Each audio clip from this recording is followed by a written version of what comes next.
Dividend-paying investments are popular and for a good reason. Buying dividend-paying assets is a great way for investors to earn a steady return. However, there's more to it than just selecting a stock or fund with a high yield and collecting great profits. By purchasing an asset for only the high yield, you could actually lose much of the money you invested. There's more you should know about dividend investing that can help lower your risk and create reliable income with long-term generational wealth.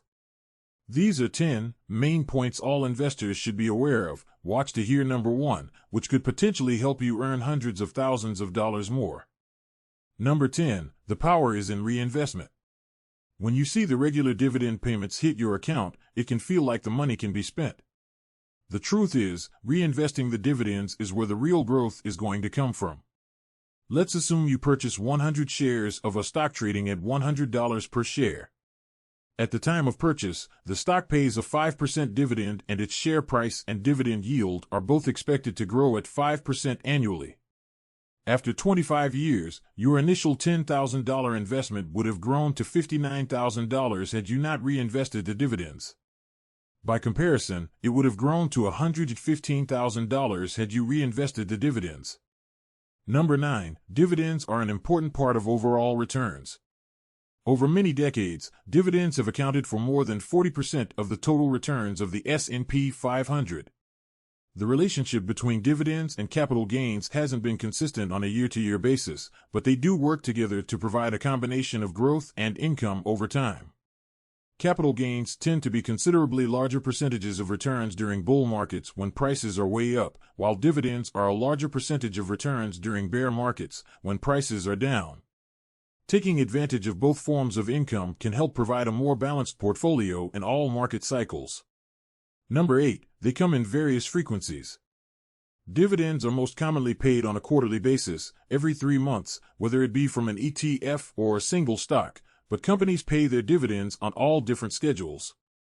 Stocks like Realty Income and AG&C, and funds like SPHD that pay monthly dividends are popular for their monthly income, which can make it easier to budget for people relying on regular payments. Those monthly payments are also beneficial because you don't need to wait to receive them and they can be reinvested much quicker. On the other hand, a company like Disney only distributes dividends twice per year. Number 7, dividends are taxed differently. We all know there are many moving parts when it comes to taxation. Different jobs, investments, accounts, and seemingly everything is taxed on a different form, and dividends are no exception. Depending on your annual income and tax bracket, your dividend income could be entirely tax-free.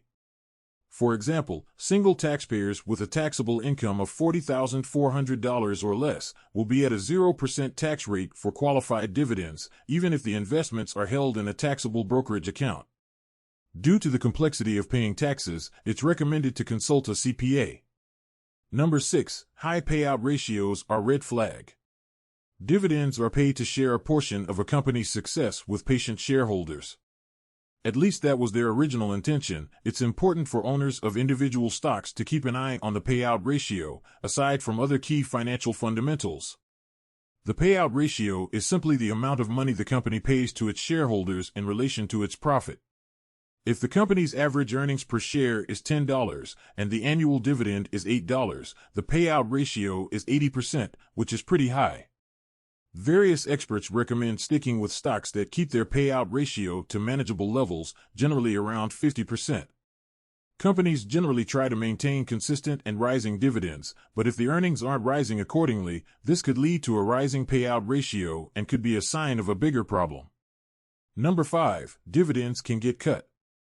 It's important to remember that dividends are a result of earnings, and if the earnings of a business decline, chances are that its dividend eventually will too. Kodak, JCPenney, and Radio Shack, among many others, stopped paying their dividend after many years of stability. When companies are healthy with attractive balance sheets, their likelihood of a continued dividend is high. However, companies do fail, and it's important to be leery of this by carefully considering its profitability. Thankfully, investors can avoid this type of loss by doing their research and paying attention to the writing on the wall. Number 4, certain sectors pay better dividends. There's one main reason some sectors pay higher dividends than others, and that's stable earnings.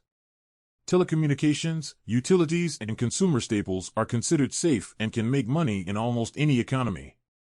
Because people aren't going to shut off their power, get rid of their internet, or stop buying necessities.